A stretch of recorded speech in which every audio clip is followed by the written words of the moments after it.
Hi everyone, Boldar back again, and we're going to be doing a quick recap of some war attacks here and a little bit of general war strategy and advice for the clan. First of all, war attacking. 3 stars win wars, and that's all about the best plan that you can come up with here. Any good attack is going to be planned out carefully to try and see if you can pull off a full 3 stars against your opponent.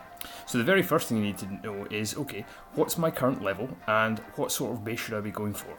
Obviously, if you're Town Hall 7 or 8, then you're not going to be going up against 9 or 10 with any expectation to be winning. So, and at the same time, if you're a 9 or a 10, then dropping down and picking up stars against a 7 or 8 is a waste of an attack. So you want to be looking to pick up an attack against somebody who's roughly your level.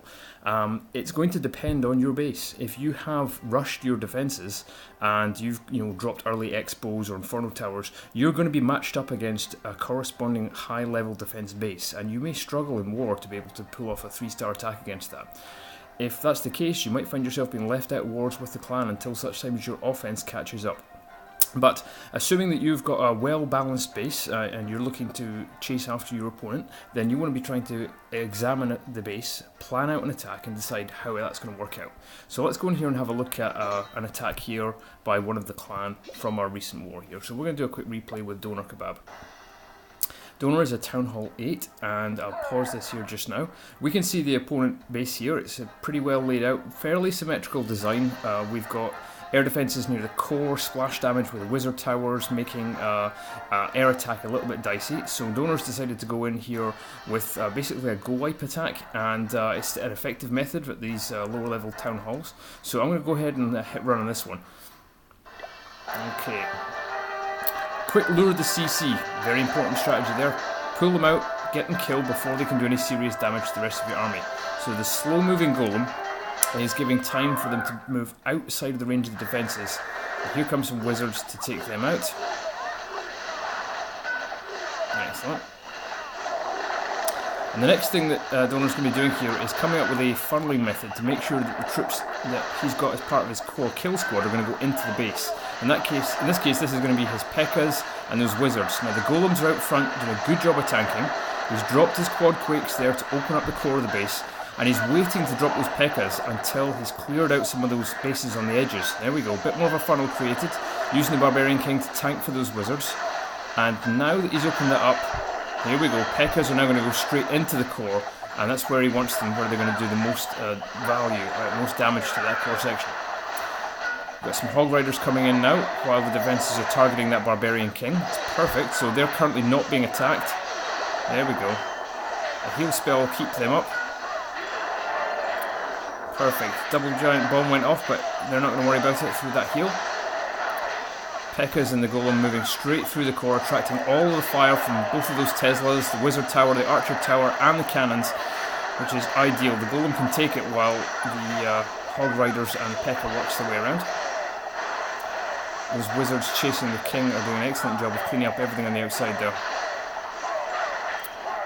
Only a handful of defences left now. Hog Riders getting a little low, but at this point there's not enough left to stop them. Enemy king's going to be taken out by that P.E.K.K.A. The Hogs have finished taking out all the defences. Giant bomb cleans out most of them, but there's only a couple of buildings left.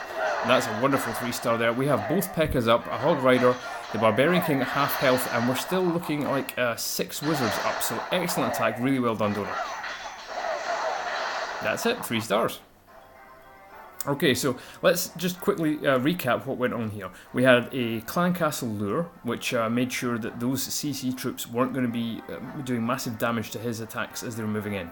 Then we had a good funnel, so that's allowing the golems to get ahead, let them do the tanking, and use the wizards to destroy some of those outer buildings before dropping in the kill squad, which in this case was 2 P.E.K.K.A.s. Once that was done, he was allowing those tanking troops, the P.E.K.K.A.s, the Barbarian King, and the golems, most importantly, to be attracting the fire of the defensive structures, while the Hog Riders came in to help clean up some of those defences. And the heals just kept them nicely topped up on health so they could get right the way around the base and clean everything up. That was a well-executed attack. And you'll learn a lot in Clan Wars just by looking at some of the successful attacks either against us or by our clanmates before looking at to execute your own attack.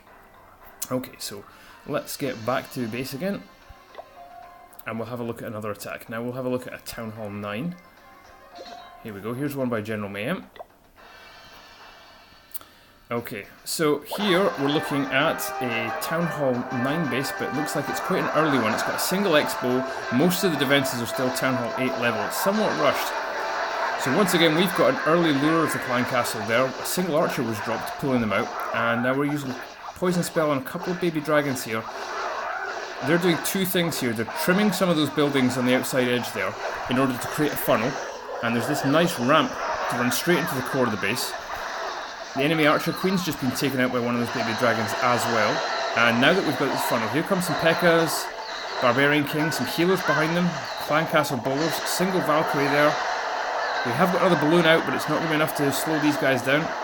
There we go. Queen took the balloon out. And the Rages are just going to help push this squad right the way through the core. The healers, despite the fact they're taking some damage, are just keeping those P.E.K.K.A.s topped up, and our 4 P.E.K.K.A.s together don't even need wall breakers, they'll charge straight away through the walls themselves. You can see they're doing huge damage to the base here. We still have another Rage to go, the base is half cleaned up, we've already got the Town Hall, there's not really much left that's going to do a lot of damage. We're going to lose that last healer, but it won't matter. The Barbarian King is at full health, the P.E.K.K.A.s are at full health, the Queen's still got her ability left, we've even got a couple of bowlers that are still surviving right now, and they're working their way smoothly around the base. The common factor here in both of these attacks was a good CC lure and a good funnel.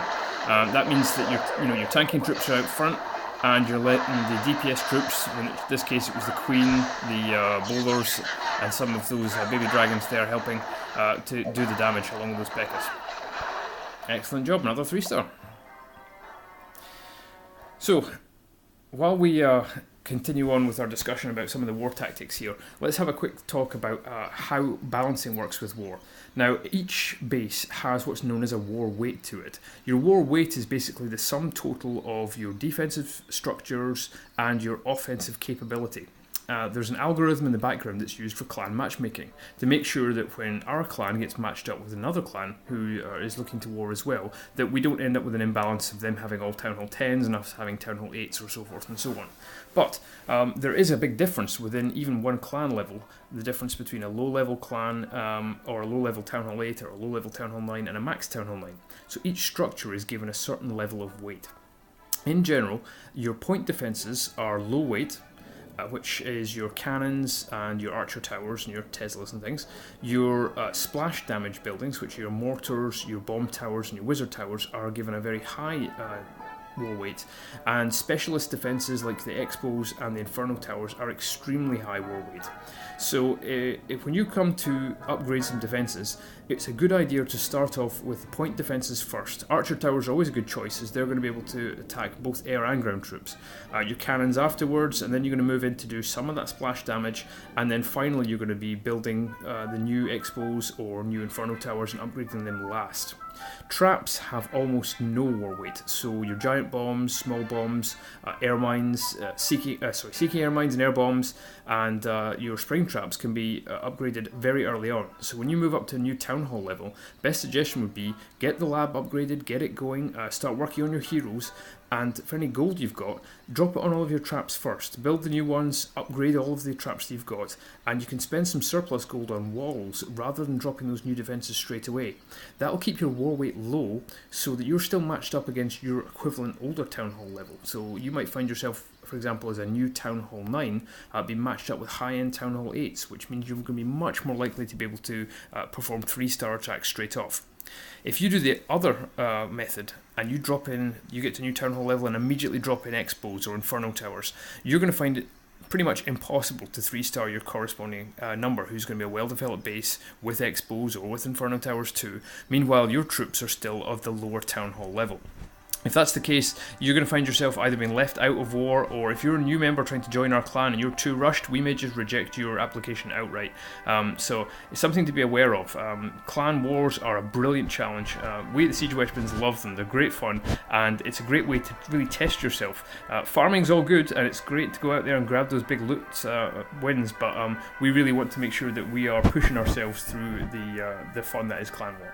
Anyway, I hope you guys found this little video useful, and if you've got any questions, feel free to drop them onto the bottom of this video or add them to the Siege Weapons Facebook page. If there's any content you would like to see or any strategies you'd like to see in future, I'll see what I can do to cover those. Anyway, thanks very much for participating. This is Boldar, and I will see you guys next time.